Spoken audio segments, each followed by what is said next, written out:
한번 우리 더 기도하겠습니다. 주님, 저희들이 말씀을 듣기 전에 항상 먼저 이렇게 주님 앞에 머리를 숙입니다. 왜냐하면 성령께서 역사하셔서 우리의 마음이 겸손한 마음이 되지 아니하면 하나님의 말씀을 들을 수가 없기 때문이고, 귀로는 듣지만 그 말씀이 우리 마음까지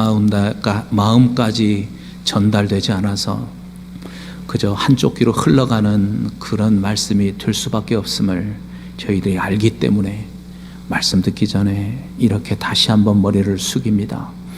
성령 하나님, 다시 한번 주님께 기도하오니 강력하게 역사하심으로 이 시간 주님의 부족한 종을 통해서 선포하시는 이 말씀이 한 말씀도 땅에 떨어지지 않고 사랑하는 주의 자녀들의 마음밭에 뿌려지게 하옵소서. 그 마음밭에서 30배, 60배, 100배의 열매를 맺는 축복의 말씀으로 역사하여 주실 것을 믿습니다. 예수님의 이름으로 간절히 기도하옵나이다. 아멘.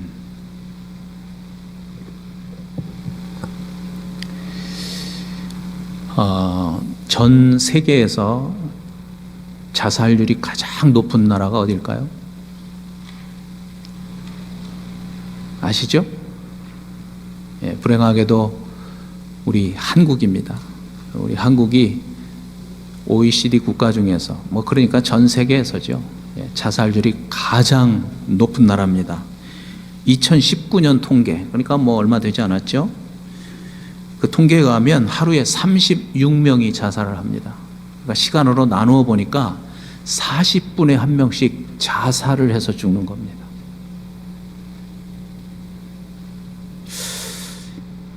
그런데 문제는 정부에서 이걸 어떻게 좀 고쳐보려고 여러 가지로 애를 쓰고 있습니다. 전화도 만들고 상담센터도 만들고. 그런데 줄어드는 게 아니고 계속해서 늘어나고 있다는 게 문제입니다. 저도 한국을 떠난 지가 20년이 되었습니다. 그러니까 많은 것이 변했겠죠. 겉으로 보기에는 정말 너무 좋게 변했잖아요. 경제적으로 너무나 부강한 나라가 되었죠. 문화적으로는 얼마나 또 수준이 높아졌습니까? 교육적으로는 말할 것도 없죠. 우리 한국처럼 교육 수준이 높은 나라는 없습니다. 문맹률이 가장 낮은 나라입니다. 전 세계에서. 인터넷 수준 세계에서 최고죠. 그런데 이렇게 안타까운 일이 있는 겁니다. 미국도 크게 다르지 않습니다. 통계를 보니까 미국은 9등이에요. 9등. 그런데 우리가 이런 그 현상들을 보면서 분명히 알 수 있는 건 뭐냐면, 사람에게는 돈으로 채울 수 없는 부분이 있다는 거예요. 사람에게는 교육으로 해결할 수 없는 부분이 분명히 있다는 거예요. 문화가 발달했다고 해서 해결할 수 없는 그런 아주 심각한 문제가 있다는 겁니다. 이것을 심리학자들은 뭐라고 하냐면 실존적 공허라고 합니다. 실존적 공허, The existential vacuum. 사람에게 누구에게나 이런 실존적 공허가 있다는 거예요. 그래서 보통 사람들은 그 공허감을 채우기 위해서 열심히 일을 합니다. 일에 빠져버려요. 그래서 열심히 일해서 돈을 벌고 명예나 권력으로 그걸 채울 수 있다고 생각하고 열심히 합니다. 특별히 어떤 부모들은 자기가 이루지 못한 것을 자녀를 통해서 이루어 보려고 열심히 자녀를 키우는 사람들도 있습니다. 그런데 그 공허를 채울 수 없다는 거죠. 이건 단지 한국과 미국만 보아서가 아니고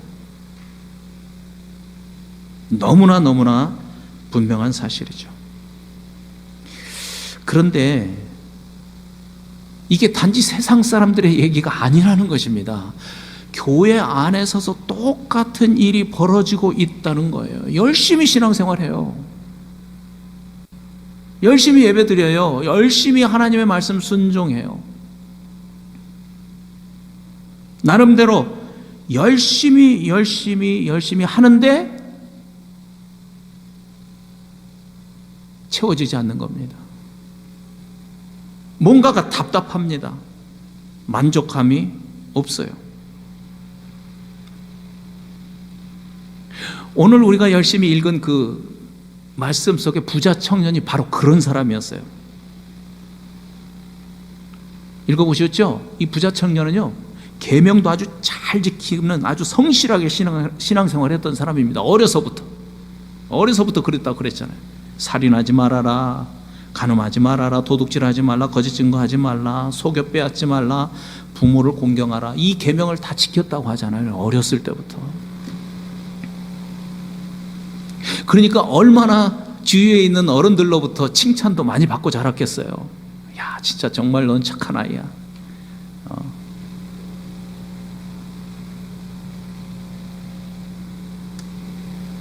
거기에다가 이 사람은요, 젊은 나이에 벌써 성공한 사람입니다. 다른 복음서의 말씀 보면 관리라고 말합니다. 관리. 이미 재물도 많고 이미 사회적으로도 높은 위치에 올라간 사람이에요. 그러니까 얼마나 많은 사람들이 이 사람을 부러워했겠어요. 예?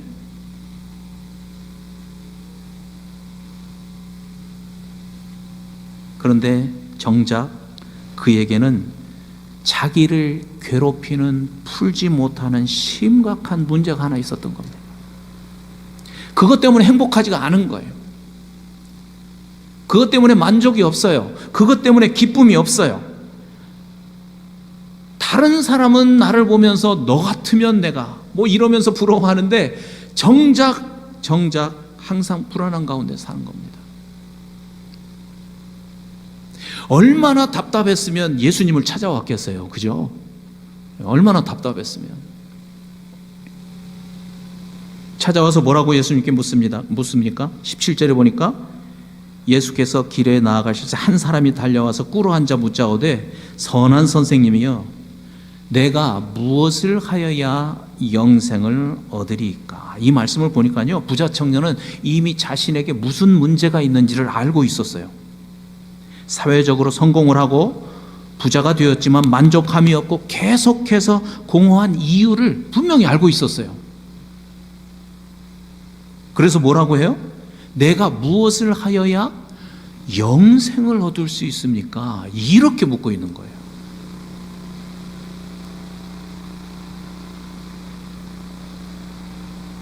하나님의 말씀에 순종하면서 신앙생활도 열심히 했는데 정작 제일 중요한 영생에 대한 문제는 해결을 못하고 있었던 거예요. 구원에 대한 확신은 없었던 거예요. 전도서 3장 11절에 보면은요, 이런 말씀이 있어요. 하나님이 모든 것을 지으시되 때를 따라 아름답게 하셨고 또 사람에게는 영원을 사모하는 마음을 주셨느니라. 사람에게만 주신 게 있어요. 사람에게만 주신 것. 그게 다른 게 아니고 영원을 사모하는 마음이에요. 그런데 이거는 절대로 돈으로 채워질 수 없다는 거예요. 이것은 절대로 명예나 지식으로 채워질 수 없다는 거예요. 물론 과학으로도 절대로 해결할 수 없는 부분이에요. 제가 파스칼 얘기를 가끔 하죠. 이 팡세라고 하는 책에 보면 이 짧은 글들이 쭉 있는데 그 글을 읽다 보면 정말 영적으로 그냥 딱 공감이 되는 그런 말들이 참 많아요. 파스칼이 이런 말을 했어요. 하나님은 모든 인간의 마음 속에 큰 구멍을 만들어 놓으셨다.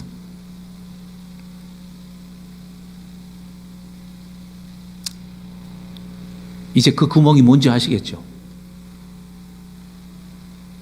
하나님께서 모든 사람들의 마음속에 만들어 놓은 그 큰 구멍, 그 큰 구멍이 뭡니까?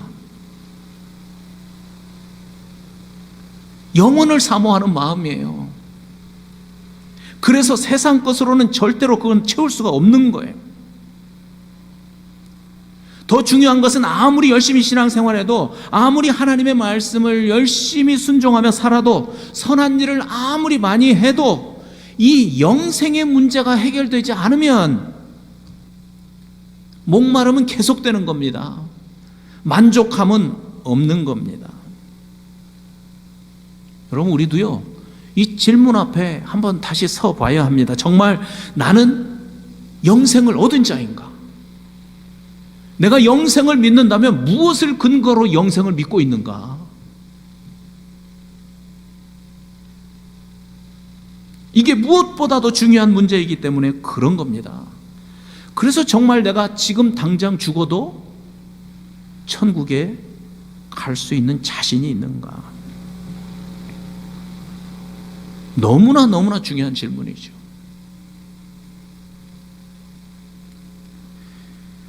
이렇게 무엇을 해야 영생을 얻을 수 있습니까? 라고 묻는 이 부자 청년에게 예수님께서 21절에서 이렇게 말씀하시죠. 예수께서 그를 보시고 사랑하사 이르시되 한 가지 부족한 것이 있으니 가서 내게 있는 것을 다 팔아 가난한 자들에게 주라. 그리하면 하늘에서 보화가 내게 있으리라. 그리고 와서 나를 따르라 하시니. 아마 이 청년이 이 말씀에 큰 부담이 되었던 것 같습니다. 이 예수님의 말씀을 듣고 22절에 보니까 그 사람은 재물이 많은 고로 이 말씀으로 인하여 슬픈 기색을 띠고 근심하며 가니라. 예수님을 떠났습니다. 결국 이 사람은 영생이 중요하다는 걸 알고 있었어요.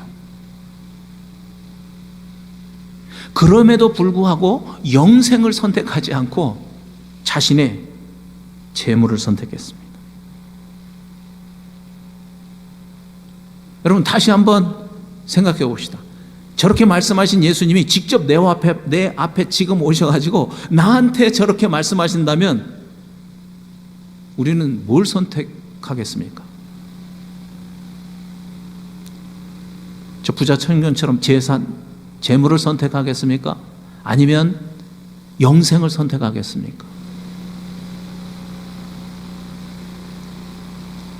둘 중에 하나만 선택해야 합니다. 다른 초이스는 없습니다. 뭘 선택해야 되겠습니까? 당연히 영생을 선택해야 되죠. 그런데 실제로는 그게 쉽지 않다는 겁니다. 그렇죠? 왜냐하면 내 재산 다 팔라고 하시잖아요. 모든 거 다 버려두고 나만 쫓아야 된다고 말씀하시잖아요. 머리로는 알겠는데, 머리로는 영생을 선택해야 된다는 것을 알겠는데 내 몸으로는 그것을 실천하기가 쉽지가 않다는 거예요. 항상 이 문제에 우리가 부딪혀 있는 거죠. 그런데 또 한 가지 분명한 사실이 있습니다. 하나님의 말씀에는 타협의 여지가 없다는 거예요. 타협의 여지가 없어요. 그러니까 내 재산도 내 손에 쥐고 지키면서 영생도 동시에 얻는 방법은 없다는 거예요. 둘 중에 하나를 선택해야 된다는 거예요. 이 두 개를 다 가지고 하늘나라에 가는 것은 얼만큼 어렵다고 말씀하세요? 아까 25절에서 읽었죠. 너무나 유명한 말씀이죠. 낙타가 바늘구멍을 통과하는 것만큼 어렵다고 말씀하시는 거예요. 이 두 가지를 다 가지고 하늘나라에 가는 것.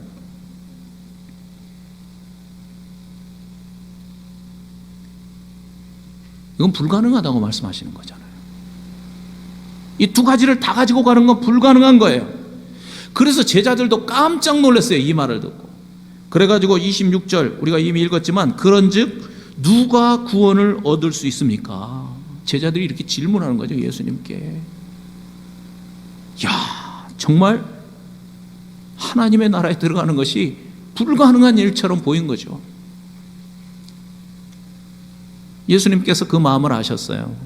그리고 27절에서 말씀하시죠. 사람으로서는 할 수 없으되 하나님으로는 그렇지 아니하니 하나님으로서는 다 하실 수 있느니라.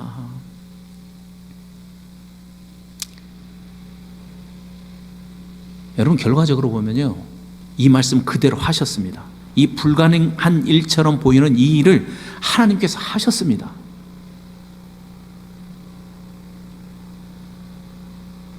그 증거가 바로 제자들이죠. 그래서 오늘 이 말씀의 키워드가 어디냐면 21절에 있는 말씀 중에서 예수께서 그를 보시고 사랑하사 이르시되, 이 말이에요. 예수께서 그 청년을 보시고 사랑하사 말씀하셨어요. 인간적으로 생각하면 이 부자 청년에게 너무나 무리한 것을 요구한 것처럼 보입니다. 그런데 분명한 것은 예수님은 그를 진심으로 사랑하기 때문에 그렇게 말씀하셨다는 거예요. 우리가 일단 이 말씀을 봐야 되는 거예요. 너무나 그 청년을 사랑하셨기 때문에 이 말씀을 하신 거예요.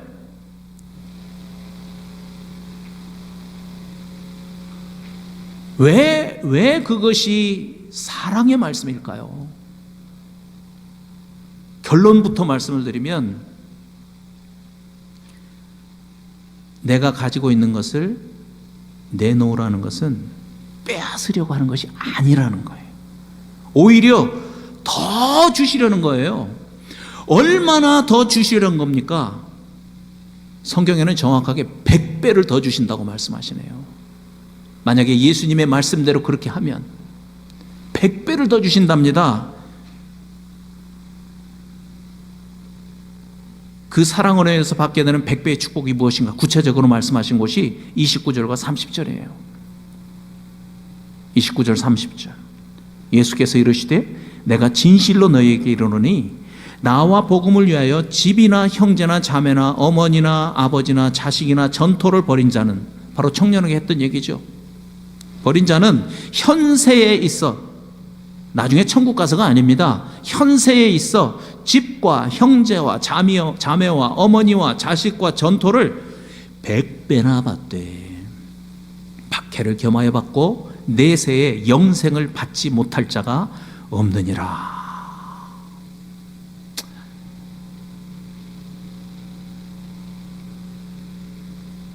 예수님께서 부자 청년에게 그동안 네가 의지하고 자랑으로 삼았던 그 많은 재물 다 팔아서 가난한 자들에게 주라. 그리고 너는 나를 따르라. 결국 이 말의 뜻이 뭡니까? 나를 주인으로 섬기라, 그 말입니다. 그렇지 않습니까? 나를 주인으로 섬겨라. 그런데 예수님을 주님으로 믿는 데 있어서 가장 큰 장애물이 뭐예요? 재물인 거예요, 재물.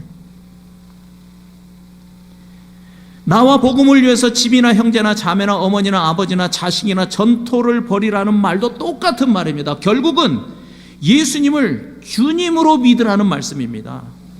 그런데 예수님을 주님으로 믿는 데 있어서 가장 방해가 되는 우상, 그게 가족이라는 거예요. 가족이라는 거예요. 오늘 말씀의 제목이 뭐예요? 부족한 것 한 가지. 풍성한 재산이 있고 내가 사랑한다고 하는 가족이 내 옆에 있어도 이것 한 가지가 없으면 아무것도 없는 자가 된다는 거예요. 왜냐하면 이러한 것들로 인해서 앞에서 말씀드렸듯이 그 마음의 구멍을 채울 수가 없기 때문에 그런 겁니다. 절대로 이것으로 채울 수가 없습니다. 그 구멍을 채울 수 있는 오직 한 가지, 오직 한 가지가 있는 것입니다. 그것은 다른 것이 아니고 예수님을 주님으로 믿는 것입니다. 이것이 그 마음을 채울 수 있는 오직 한 가지입니다. 그분을 나의 주님으로 믿을 때 내가 영생을 얻기 때문에 그런 거죠. 이 부분이 해결되지 않으면 이 구멍은 절대로 채울 수가 없는 것입니다.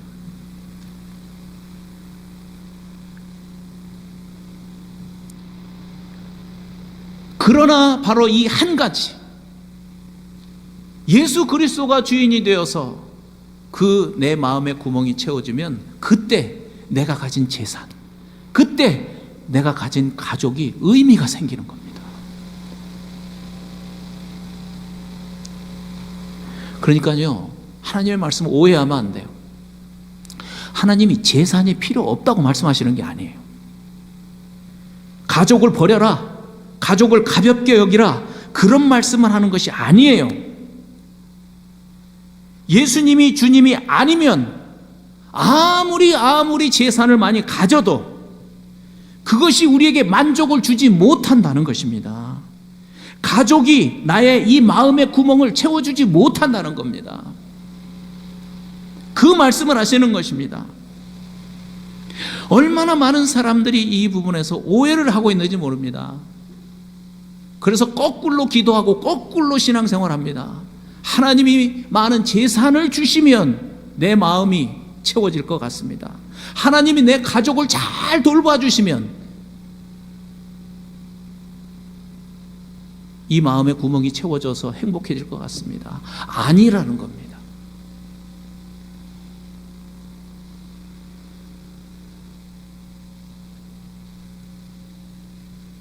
제가 앞에서 한국의 자살률이 1위라고 그랬습니다.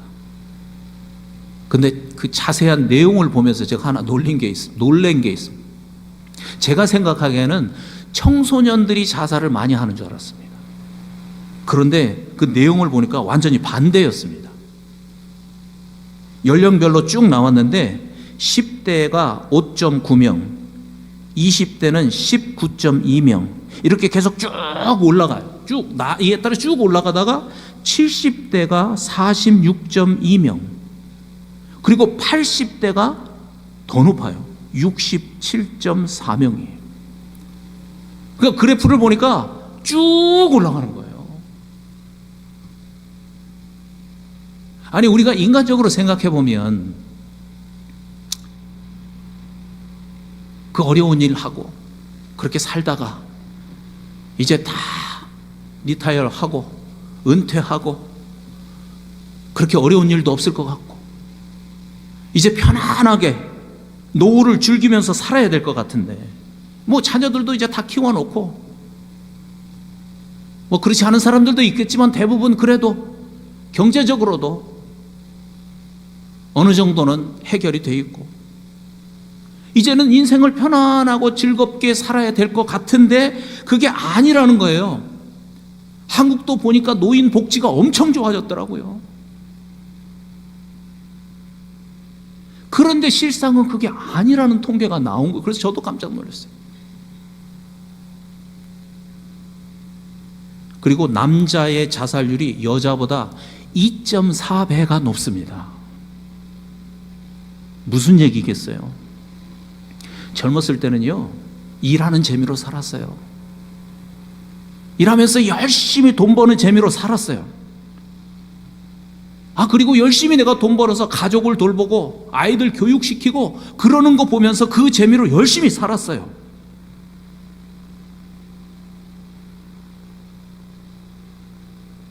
그런데 나이가 들고 보니까 이 마음의 구멍이 텅 비어버린 겁니다. 감당할 수 없는 마음의 구멍이. 심지어 가족으로부터도 외면을 당하죠. 자식에게 대우를 받으려면 죽는 날까지 재산을 손에 꼭 쥐고 살아야 한다. 어른들이 그런 얘기를 하잖아요. 도대체 자녀들이 부모를 사랑하는 겁니까? 그 돈을 사랑하는 겁니까? 여러분, 우리가 알아야 될 건 뭐냐면요, 에덴 동산에서 아담이 하나님처럼 되려고 하는 마음으로 하나님을 배반한 이후에 인간이 잃어버린 가장 큰 보화는 다른 것이 아니고 사랑입니다.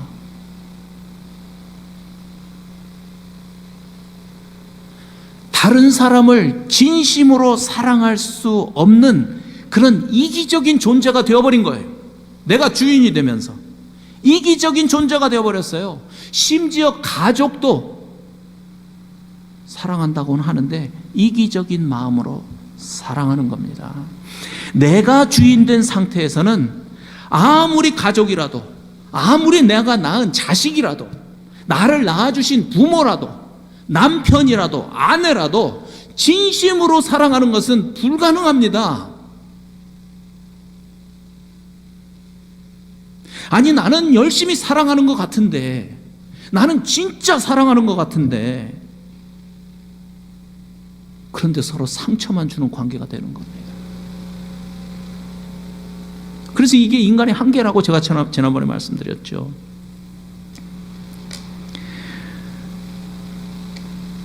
에덴 동산에서 내가 주인 되면서, 내가 하나님 되면서 가장 중요한 것 한 가지를 잃어버렸기 때문에 그런 거예요.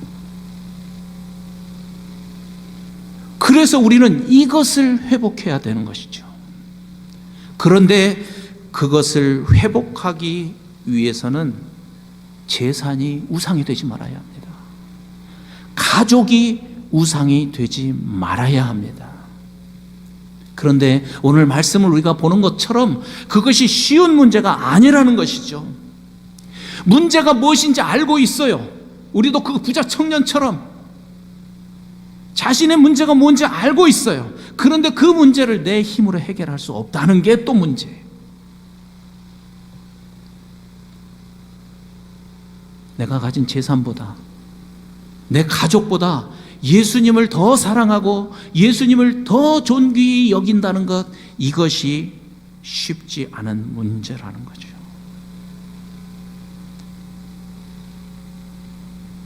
우리가 할 수 없어요. 우리가 할 수 없어요. 쉽지 않은 문제라고 계속 말씀드리는 건 내가 할 수 없는 문제라는 걸 인정하라는 거예요. 내가 열심히 노력해보면 되겠지? 아닙니다. 그게 사람의 교만입니다. 그래서 오늘 말씀 26절, 27절이 우리에게는 소망의 말씀이 되는 거예요. 26절, 27절 앞에서 읽었지만 다시 한번 보세요. 저 앞에 있습니다. 우리 한번 같이 읽겠습니다. 시작. 제자들이 매우 놀라 서로 말하되 그런즉 누가 구원을 얻을 수 있는가 하니 예수께서 그들을 보시며 이르시되 사람으로는 할 수 없으되 하나님으로는 그렇지 아니하니 하나님으로서는 다 할 수 있느니라. 너무 놀라운 것은요, 하나님께서 이미 다 해 놓으셨다는 거예요. 하실 것이 아니고 하나님께서 이미 다 해 놓으셨어요. 그 증인들이 누구냐면 앞에서 말씀드린 것처럼 제자들이에요. 바로 제자들이 그 증인이에요. 예수님이 저렇게 말씀하실 때 예수님의 말씀을 믿지 못했던 사람들은 단지 부자 청년들만이 아니었어요. 그 자리에서 함께 듣고 있었던 제자들도 예수님의 저 말씀을 믿지 못했잖아요. 그래서 누가 하나님의 나라에 갈 수 있겠느냐고 질문했었잖아요. 그런데 제자들의 변화를 보십시오. 도대체 제자들에게 그 사이에 무슨 일이 있었습니까? 그렇죠? 우리가 그걸 보는 거예요. 제자들에게 도대체 무슨 일이 있었길래 우리가 아는 것처럼 자기 재산뿐만 아니라 자기 목숨까지도 주를 위해서 바치는 자가 되었는가? 도대체 무슨 일이 있었습니까? 10장 9절이죠. 네가 만일 내 입으로 예수를 주로 시인하며 또 하나님께서 그를 죽은 자 가운데서 살리신 것을 내 마음에 믿으면 구원을 얻으리라. 여러분, 제자들은요, 에덴 동산에서 잃어버렸던 그 한 가지, 가장 소중한 그 한 가지를 드디어 갖게 된 것입니다. 그건 다른 것이 아니고 예수님을 주인으로 마음에 모시게 되었다는 것이죠. 그래서 구원을 얻어서 영생을 얻은 것입니다. 그것으로 인해서 그 마음에 구멍이 가득 채워진 것입니다. 그 증거가 순교입니다. 얼마나 주님으로 만족했으면 순교를 하겠습니까? 그렇죠? 자기 몸을 던지겠습니까?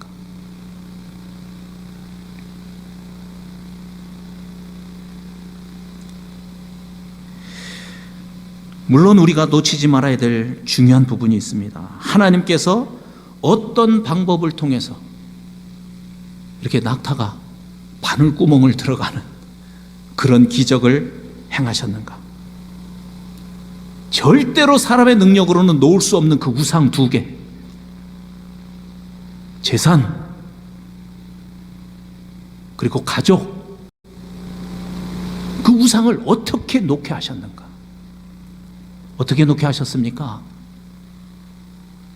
조금 전 읽은 말씀 속에 있죠. 그를 죽은 자 가운데서 살리신 것으로. 그를 죽은 자 가운데서 살리신 것으로. 그러니까 저도 경험했고 여러분들도 오랫동안 신앙생활 하면서 경험한 것입니다. 재물이라고 하는 우상을 놓는 것은요, 기적입니다. 가족이라고 하는 우상을 놓는 것은 더 큰 기적입니다. 그만큼 쉽지 않습니다.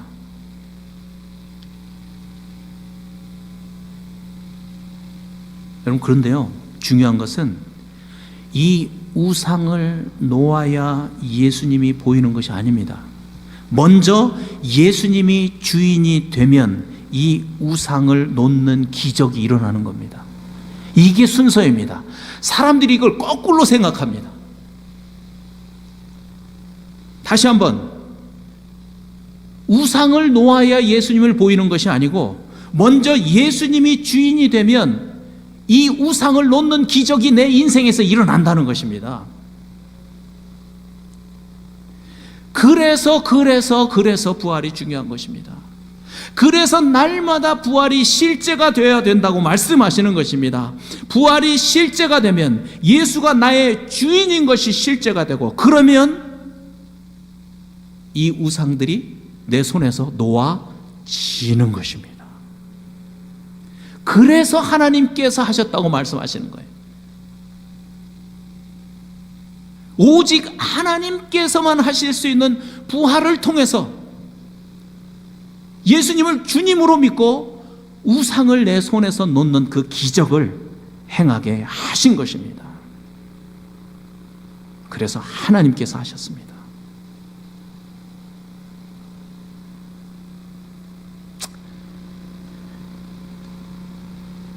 저는 오늘 말씀을 이렇게 준비하면서 하나님께 질문을 드렸습니다. 하나님, 100배의 축복을 주신다고 했는데 저에게 주신 그 100배의 축복이 어디 있습니까?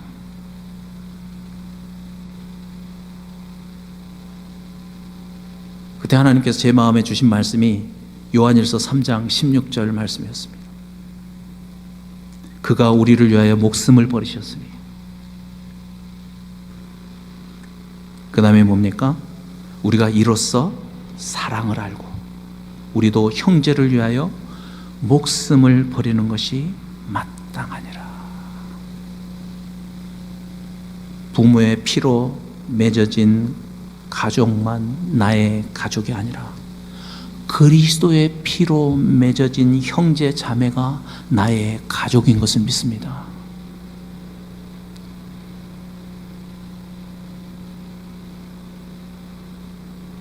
우리가 낳은 자녀가 있지만 우리 교회 안에 있는 우리 청년들이, 주일학교 아이들이 내 자녀인 것이 너무나 감사합니다.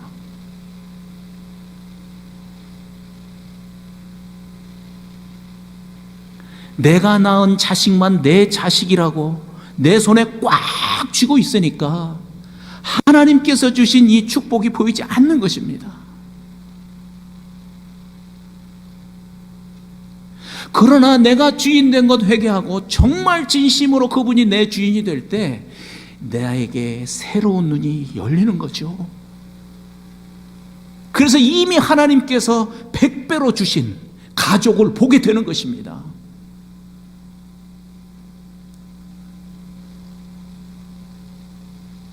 새롭게 열린 눈으로 보니까 모든 자연이 그렇게 아름다울 수가 없습니다. 꼭 내 돈으로 산 땅만 내 땅이 아닙니다. 여러분, 이 자연의 아름다움은요, 즐기는 자의 것입니다. 즐기는 자의 것입니다. 하나님께서 너무나 오묘하고 너무나 아름답게 만들어 놓은 이 자연을 보면서 감격하는 거죠. 하나님께서 이렇게 하셨구나. 하나님께서 하셨구나. 믿음 안에서 가족된 내 주변의 형제 자매들, 믿음 안에서 자녀된 내 자녀들, 하나님께서 내 주변에 만들어 놓으신 이 자연들, 새로운 눈을 떠서 보니까 우리는 100배의 축복을 받은 자들이 아니라 10,000배의 축복을 받은 자들인 것을 믿습니다. 아멘. 아멘. 우리에게 이미 그 축복이 임한 것을 믿습니다. 우리 같이 기도하시겠습니다.